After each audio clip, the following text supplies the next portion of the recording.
María de Zayas Sotomayor fue una escritora española del siglo de oro. Sus novelas tuvieron un gran éxito, cosa quizá extraña en su época, sobre todo tratándose, claro, de una mujer. Hablaremos de su vida y su obra en los siguientes minutos y lo haremos con María Jesús Zamora, profesora de literatura en la Universidad Autónoma de Madrid. Bienvenida, María Jesús. Hola, Isabel. Hablamos de esta mujer que, como veremos a lo largo del programa, podemos empezar diciendo que fue una mujer sorprendente. Es verdad, y ya hemos hablado en otros programas, que había mujeres, sobre todo en este siglo de oro, que escribieron muy bien, fueron reconocidas y además fueron mujeres de gran personalidad. Pero además, en el caso de María de Zayas, escribe de una manera quizá peculiar y algo diferente, quizá porque no era tan moralizante como otras y quería un camino para la mujer que no existía quizá en ese momento. Fue una mujer extremadamente libre, una mujer rompedora de clichés, de marcas sociales, de prejuicios. Sobre su vida apenas se tiene noticias sobre ella. Parece ser que debió nacer en torno a 1566. Se sabe a partir de una partida de nacimiento que se conserva, pero María era un nombre muy común y Zayas también. Parece ser que su padre era capitán de infantería y caballero de Santiago, Fernando de Zayas y Sotomayor, y su madre María de Barasa, de la que procede el nombre, de la que tomó el nombre. Es probable que por su solvencia económica a ella el veneno de las letras, el deseo de escribir la surgiera, ya que todas sus necesidades estaban cubiertas. Porque pertenecía a una familia, por lo que hemos dicho, su padre capitán de infantería, a una familia noble o de la baja nobleza por lo menos. Una familia acomodada económicamente. Parece que solamente tuvieron a María de Zayas como hija, no se tiene noticia que tuviera hermanos, entonces fue muy protegida. Ella aprendió a leer, era una persona formada y su formación es sobre todo autodidacta, basada en lecturas de bibliotecas. Parece ser que su madre tuvo una importante biblioteca para esa época. También porque su padre tenía un puesto que le obligaba a veces a cambiar de destino, aunque ninguno de sus destinos son muy seguros, sí se supone que vivió en distintas ciudades. Sí, sobre todo analizando su obra descubrimos que sí que describe con cierto acierto determinadas ciudades, o se tiene indicios o sospechas de que debió viajar ahí. Por ejemplo, el argumento de su novela Al fin se paga todo tiene como lugar Valladolid. Nápoles también aparece en escenario de otras obras como La fuerza del amor. Zaragoza fue donde se imprimieron sus novelas amorosas y ejemplares, y parece ser que también conoció de primera mano, porque lo visitó, Toledo y Salamanca, pero estamos hablando de suposiciones. La vida de Zayas, de María de Zayas, discurre por una nebulosa con poca documentación. Se habla también de que María de Zayas supone un feminismo premoderno, de alguna manera, que además era complicado en la época, aunque luego veremos que todavía fue más complicado algún siglo después, puesto que se prohibieron sus obras. Y en su caso habla bastante abiertamente de la mujer y además casi pide, no vamos a decir exige, pero sí pide que de alguna manera se llegue a una, si no igualdad, sí armonía entre los sexos. Sí, fue una mujer reconocida en su época. A través de las novelas amorosas y ejemplares, que fue su puesta en escena como narradora, como gran prosista del momento, hace como un escáner de la sociedad de su época, del siglo de oro español. Allí refleja que la mujer es un ser inferior por naturaleza, incapaz de raciocinio y dependiente del hombre, y ella se rebela contra esa situación. Se la consideraba a la mujer como una mera reproductora y señora doméstica, y ella rompe esos cánones o esas marcas sociales impuestas. El silencio, por ejemplo, ella atenta contra el silencio, arremete duramente contra él. El silencio se asocia con la castidad y con el decoro. Sus mujeres, por lo tanto, rompen con esa situación. Ella misma es una mujer pública, es una mujer reconocida por sus colegas, reconocida por hombres como Lope de Vega, como Pérez Montalbán, como Sebastián Francisco de Medrano, como sus compañeros. La denominan, por ejemplo, Alonso de Castillo de Solórzano la llama la Sibila de Madrid por sus admirables versos y sus novelas, que son 10 asombros. Ella mantiene relación también con otras mujeres dramaturgas de la época, como Ana Caro, quien le redacta las décimas que sirven como introducción a sus novelas ejemplares. Es una señora conocida, admirada y reconocida dentro de los círculos culturales del siglo de oro español. Antes de empezar con su obra y también con su estilo, sí me gustaría decir que se sabe poco, sin embargo, se supone que permaneció soltera toda su vida, pero de alguna manera en un momento determinado y siendo una persona y un personaje reconocido y conocido en su momento, desaparece como escritora y desaparece también como persona. No se sabe de ella. Pues efectivamente, en un momento determinado dejó de escribir, ya no se tiene constancia de ella. Parece ser que lo último que publica es la segunda parte de las novelas amorosas y ejemplares, es decir, en torno a 1648 no se tiene noticia de María de Zayas como escritora. Hablemos un poco de su obra. La primera parte y lo primero que escribe en cuanto a novelas son las novelas amorosas y ejemplares, o Decamerón español, que también así se le ha llamado. ¿Por qué este nombre y en qué consisten estas novelas amorosas y ejemplares? La estructura de esta obra está basada en el Decamerón, es decir, bajo un marco conceptual en el que se reúnen una serie de jóvenes, hombres, mujeres, en una noche, fruto de una enfermedad de Lisis, una de las protagonistas. Cada uno cuenta una determinada historia relacionada con el amor, con un fin didáctico, etc. La estructura, por lo tanto, es muy propia del Decamerón de Boccaccio. ¿Tiene María de Zayas influencias, por lo tanto, como estamos viendo, de Giovanni Boccaccio, pero también de Miguel de Cervantes? Fue su gran maestro, a ella le gustaba enseñar deleitando. Es más, la primera parte de las novelas amorosas y ejemplares son prácticamente su puesta en escena dentro del ambiente literario. De ahí que ella se corte, realice una literatura muy plana, una literatura muy académica para quedar bien dentro de sus colegas y, por otro lado, para demostrar que ella es una buena narradora, es una buena escritora.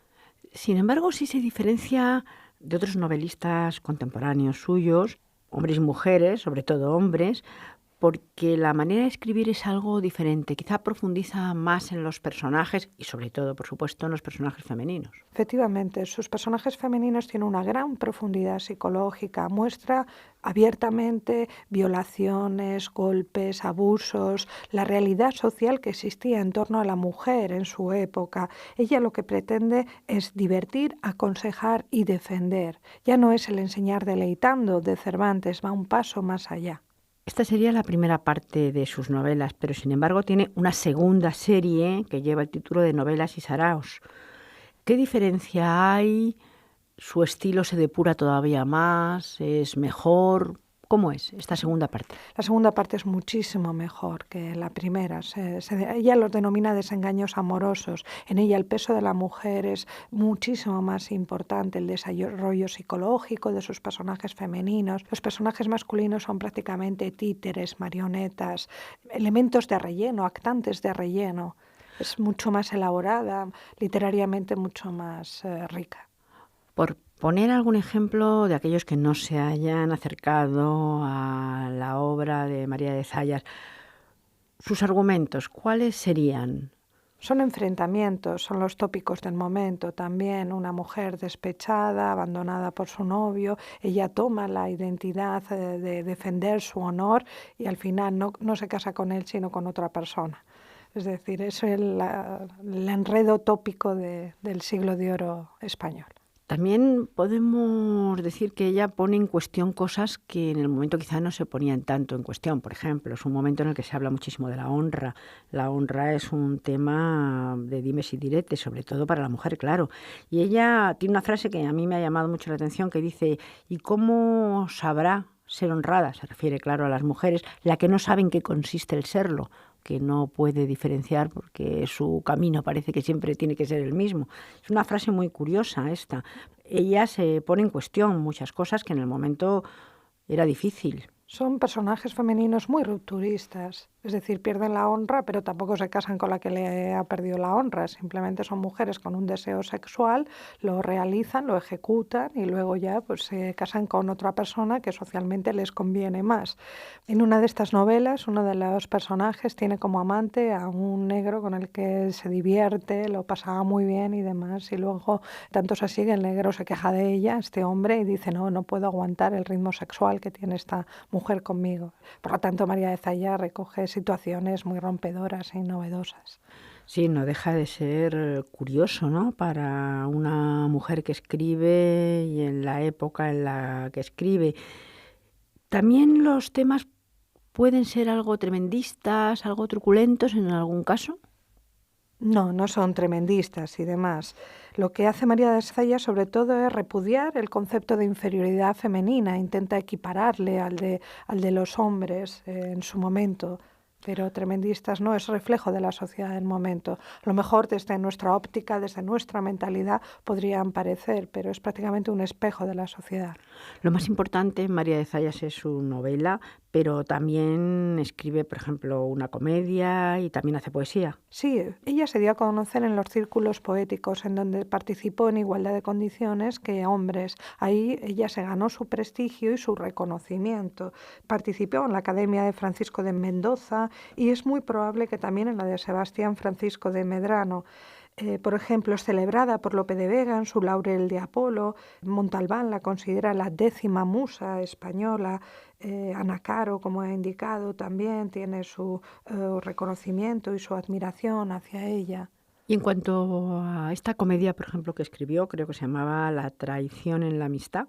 ¿Cómo es esta comedia? ¿Rompe de alguna manera también con la época o sigue también el estilo? Sigue el estilo, sobre todo marcado por Lope de Vega al respecto. Ella sí que cultiva los 3 géneros literarios, poesía, narrativa y teatro, pero se la conoce mucho más por su prosa. Ha pasado a la historia por su prosa. ¿Cuál es la impronta? ¿Qué es lo que nos ha dejado María de Zayas diferente o superior a escritores, sean hombres o mujeres, de su época? Un enfoque femenino de la literatura escrita en el siglo XVII, fundamentalmente. Un enfoque femenino, pero hay otras escritoras, hemos hablado de ellas y seguiremos hablando de este siglo de oro, de mujeres que escribían. ¿Era de alguna manera María de Zayas más rompedora que otras? En narrativa sí, es una narrativa muy fresca, muy clara, muy directa, toma muchos elementos coloquiales, enlaza directamente con la mentalidad, con la sociedad, con el estamento en el que ella vive, conoce muy bien el medio y lo expone con una enorme agilidad y destreza. Es una escritora muy, muy brillante. Luego, posteriormente, ya en el siglo XVIII, quedó oculta, postergada, con la llegada, la irrupción de la Ilustración, un cambio de gustos estéticos completamente diferente y empezó ya a ser rescatada sobre todo en el siglo XX. Sí, podemos hablar precisamente de este momento en el siglo XVIII, cuando comienza la Ilustración. Hay un cambio de modelos estéticos, pero también esa manera de relegarla podría ser por su manera de escribir con respecto a las mujeres, esa libertad, porque también estuvo prohibida. Una cosa es relegada, pero otra cosa es prohibida. El hecho de ser mujer en el siglo XVIII repudiaron, intentaron ocultar la voz femenina. Sí que se escribió, hay muchas mujeres que escribieron durante el siglo finales del XV, XVI y XVII, pero de repente en el XVIII hay muy pocos ejemplos de grandes escritoras que publicaran, que se las conocieran. Fue el cambio de mentalidad de la Ilustración que arremetió contra todo lo desarrollado en el siglo anterior, en el barroco, donde la hegemonía la teníamos España, la Ilustración fue ya Francia, y intentaron prohibir, intentaron difundir, imprimir, dar a conocer todo lo desarrollado en el siglo pasado. Pero no deja de ser algo curioso. A mí es que me llama la atención porque parece que la ilustración, sobre todo por el propio nombre de ilustración, significaba casi un avance hacia el racionalismo y que de alguna manera la mujer tendría un puesto más preeminente, por lo menos, y no en igualdad ni mucho menos, pero sí más considerada. Sin embargo, parece que por lo menos en el campo de la literatura, y creo que en otros también, no fue así. No, fue un momento en el que irrumpió la burguesía, los estamentos sociales se rompen, ya surgen las clases sociales, ya todo cambia, fue un cambio de mentalidad enorme y en procesos de crisis, de rupturas, los seres débiles son los peor parados y en este caso fue la mujer, entre otros. No defendieron también sus derechos, se dejaron llevar, tampoco hubo mujeres abanderadas, con carácter, prácticamente se quedaron a la sombra de sus maridos. Mujeres como María de Zaya son recuperadas para la literatura y también para la historia en el siglo XX. Es decir, tiene que pasar bastante tiempo. ¿De qué manera se vuelve atrás y se ve que en este siglo de oro hubo mujeres valiosísimas como escritoras? Todavía queda mucho por hacer en ese campo. Afortunadamente, María de Zayas es un ejemplo sobre la importancia que tiene una mujer escritora en el siglo de oro español y se tomó como ejemplo que se podía seguir. Las novelas amorosas ejemplares sí que eran citadas, sí que eran leídas, sí que contó con muchas ediciones en su momento. De ahí que, sobre todo a partir de la década de los 20, se retomara, se volviera a leer y se volviera de nuevo a publicar y difundir. Por otro lado, también se la ha analizado desde el punto de vista feminista, cuando el feminismo y María de Zayas chocan por los siglos que lo diferencian y demás. Además, que considero que ella no es del todo feminista bajo nuestra concepción, ya que, por ejemplo, en las novelas amorosas y ejemplares establece el conflicto de identidad, el valor de la mujer, la dignidad de la mujer, pero luego sus finales son siempre clásicos, terminan en matrimonio. No hay ninguna de sus protagonistas que se quede soltera ni que haga alarde de su derecho a vivir en libertad en el desenlace final de sus novelas. Entonces ella juega muy bien en un equilibrio. Tenía que también pasar la censura, tenía que también sentirse acogida por sus compañeros varones. Entonces la libertad sí que la desarrolló en Desengaños amorosos y la segunda parte de las novelas amorosas y ejemplares, pero en la primera ella es muy, muy comedida y muy basada en los cánones literarios de la época.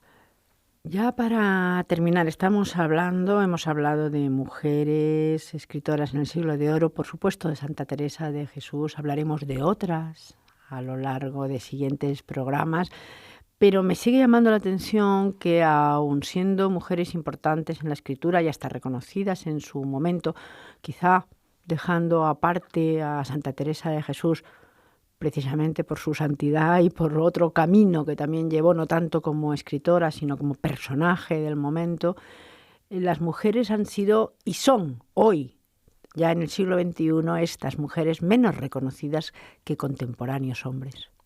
Desafortunadamente sí, fue un momento de esplendor del siglo de oro español en las letras. No se pueden comparar con Cervantes, con Quevedo, con Góngora, obviamente no, pero sí que se pueden equiparar a otros que están al segundo nivel y que ellos sí que disponen de su lugar dentro de la literatura y por el hecho de ser mujer todavía están ocultas.